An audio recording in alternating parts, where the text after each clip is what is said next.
ప్రభుత్వం ఎన్ని చేసినా కొంతమేరకే ఉపయోగం ఉంటుంది.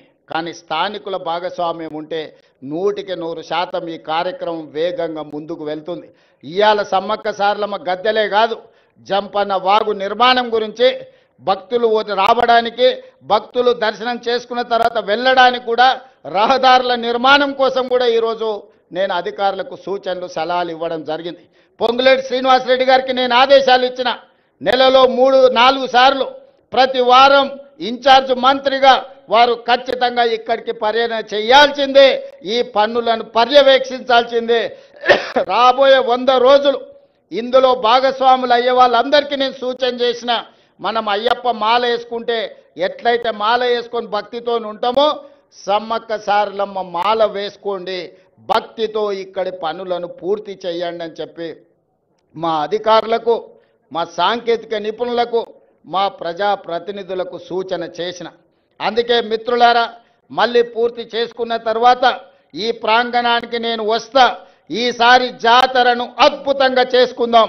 ఈ వేదిక మీద నుంచి కేంద్ర ప్రభుత్వానికి నేను విజ్ఞప్తి చేస్తున్నా, కుంభమేళకు మీరు వేల కోట్ల రూపాయలు ఇస్తున్నారు. మరి మా ఆదివాసీ కుంభమేళకు కేంద్ర ప్రభుత్వం ₹1 ఇవ్వడానికి కానీ, జాతీయ పండుగ గుర్తించడానికి కానీ వాళ్ళకి ఎందుకో మనసు రావడం లేదు. దయచేసి కిషన్ రెడ్డి గారు, బండి సంజయ్ గారు, ఈ ప్రాంత ప్రజల ఆశీర్వాదంతోనే మీకు ఆ హోదా వచ్చింది. నరేంద్ర మోడీ గారు ఈ దేశానికి ప్రధానమంత్రి అయినరు. ఇప్పటికైనా ఆలోచన చేయండి. కుంభమేళనే కాదు, ఉత్తరప్రదేశ్లో ఉన్న అయోధ్యనే దేవాలయాలు కాదు, ఈనాడు తెలంగాణ ప్రాంతంలో ములుగు అడవుల్లో ఇక్కడ ఉన్న సమ్మక్క సారలమ్మ కూడా ఒక గొప్ప దేవాలయం, ఒక చరిత్ర ఉన్నది. ఒక పోరాట పటిమతో పౌరుషానికి మారు పేరు, రాచరికం మీద తిరుగుబాటు చేసి జెండా ఎగరేసిన సమ్మక్క సారలమ్మ జాతరకు జాతీయ పండుగ గుర్తింపు రావాలి. దీనికి కోట్ల రూపాయలు కేంద్ర ప్రభుత్వం ఇవ్వాలి. ఇవ్వకపోతే మీ ఇష్టం, నేనేమనను. కానీ సమ్మక్క సారలమ్మ అన్ని గమనిస్తున్నాయి. ఎందుకంటే ఇవాళ ఉదయం బయలుదేరే ముందు వర్షం ఉంటుంది, హెలికాప్టర్ పోదు సార్ అన్నారు. అంటే నేనన్నా, మీరేం చింత చేయకండి, ఏర్పాట్లు చేసుకోండి, సమ్మక్క సారలమ్మ వచ్చే అడ్డంకులను అన్నీ తొలగిస్తుందని మా అధికారులకు నేను చెప్పిన.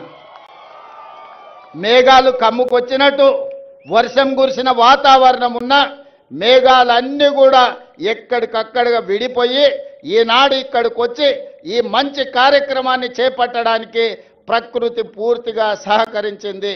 ఇవాళ ప్రకృతి ఒడిలో, ప్రకృతి వనంలో ఈరోజు ప్రకృతికే దేవతగా, దేవుళ్ళుగా ఈరోజు మనం కొలుసుకుంటున్న సమ్మక్క సారలమ్మ గద్దె మరియు ప్రాంగణ పునర్నిర్మాణానికి ప్రకృతి పూర్తిగా సహకరించింది. సమ్మక్క సారలమ్మలు ఆశీర్వదించారు. ఇక మనం ఈ సంకల్పం తీసుకొని కార్యక్రమం పూర్తయ్యే వరకు మనందరం కష్టపడి పనిచేద్దామని తెలియజేస్తూ మీ అందరి దగ్గర సెలవు తీసుకుంటున్న ధన్యవాదాలు మిత్రులారా.